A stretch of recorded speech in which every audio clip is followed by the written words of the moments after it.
Grabe ito, itinodo na nila. Goodbye, MOA Seaside. Dahil sa ginagawang reklamasyon dito sa Manila Bay, pasyalan ng ating mga kababayan dito sa may bahagi ng SM by the Bay. Maglalaho na ng tuluyan.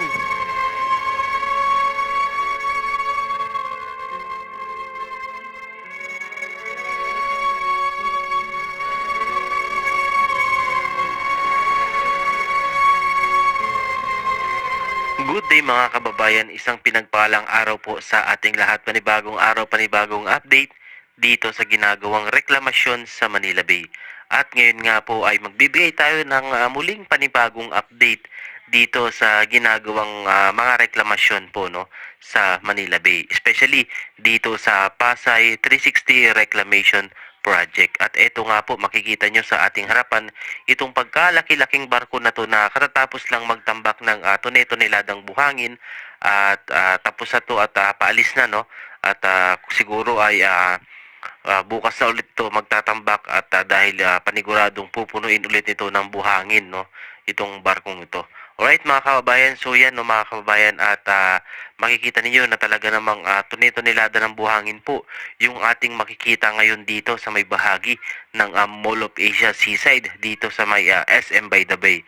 So kung sa tingin po natin ay mawawala na no yung pasyalan dito ay sa tingin ko ay hindi naman ho. Siguro ang mawawala lang dito ang hindi natin makikita is yung pinakang view ng dagat po dito no. Pero pwede pa naman tayo makapamasyal dito sa may bahagi na to ng seaside. Yun nga lang makikita natin yung mga gumagawa na barko nagbubuhos no. And I think pagka natapos din naman po to ay alam ko na papalitan nila yung view ng dagat na nakikita natin ngayon na mas maganda, mas maayos, mas maaliwalas po no. Mga kababayan, nandiyan pa rin naman yung sea breeze no. Nandiyan pa rin naman yung hangin na nagmumula sa karagatan. Yun nga lang sadyang mas pagagandahin lang siya and alam ko na makakatulong din to para sa ating mga kababayan.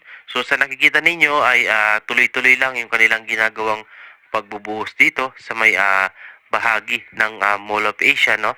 At dami ng buhangin ditong nakatambak ngayon dito.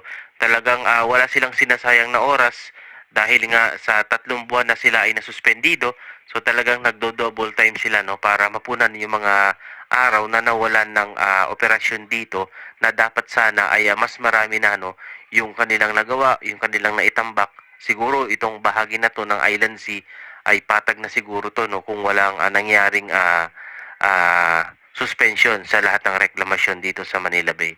Sa ngayon ay dalawa pa rin lang yung pinapayagan na magpatuloy ng operasyon. Ito nga itong Pasay 360 Reclamation Project at yung pangalawa nga ay ang Pasay Horizon City Reclamation Project. So the rest, wala pa tayong balita. Siguro still under investigation pa rin sila. Under pa rin sila ng proseso ng mga ehensya na siyang nagsusuri at sinisigurado na maayos no at nasa legal lahat ng gagawing reklamasyon dito sa Manila Bay. Baka kasi syempre mahirap na no katulad ng mga nangyayari ngayon dito sa West Philippine Sea ay hindi natin alam ay iba na pala yung itinatayo rito no. Hindi na pala reclamation kundi teritoryo na nila. So mahirap yung ganun kaya kailangan doble-doble ingat rin tayo sa mga ganitong klase ng reclaim ng isang karagatan no katulad ng alam niyo naman yung nangyari sa West Philippine Sea, 'di ba?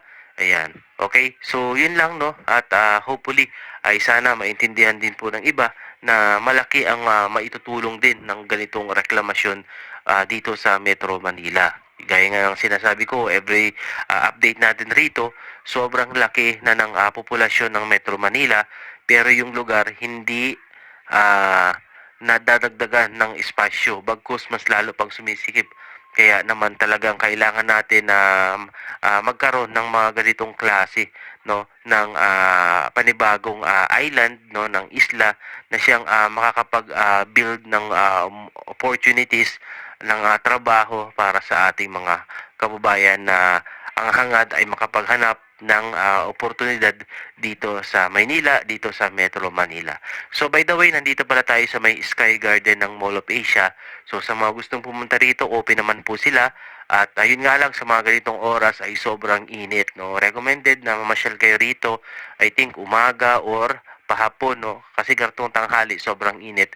Pero, ang kagandahan lang dyan, sobrang ganda ng view.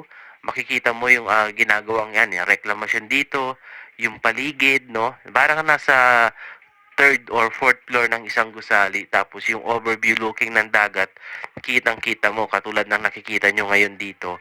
Sobrang ganda. Kaya ito makikita natin yung dami ng itinambak nilang buhangin rito dahil dito sa Sky Garden. Yan makikita nyo rito, no? Talagang napaka-aliwalas.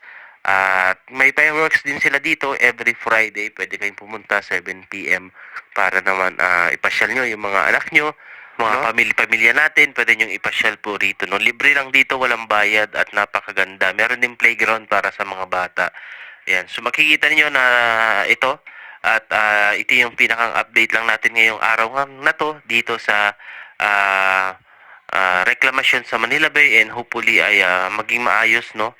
At matagal-tagal pa ang ating hihintayin bago matapos lahat ng ito dahil syempre hindi ito kailangan biglain. Alam kong pinag-aralan to ng mahusay ng mga kontraktor dito at it takes years bago matapos lahat ng reklamasyon dito, no? And hopefully maging maayos katulad ng tinutungtungan ng Mall of Asia ngayon. Isa din tong karagatan and wala namang nangyayaring problema, no? And magkagandahan din lang dito is daanan siya ng eroplano. So, ibig sabihin yan ay hindi ganon itataas lahat ng gusali rito. Dahil bawal, I think bawal mag-reach ng 60 meters above, no? Pataas, no? Yung mga gusali. Dahil dito, nagte-take off karamihan ng mga eroplano nang gagaling dito sa NAIA. So, yun, napakagandang lugar and sana makapasyal kayo rito. Mall of Asia Sky Garden, no? Maraming salamat po and God bless sa ating lahat.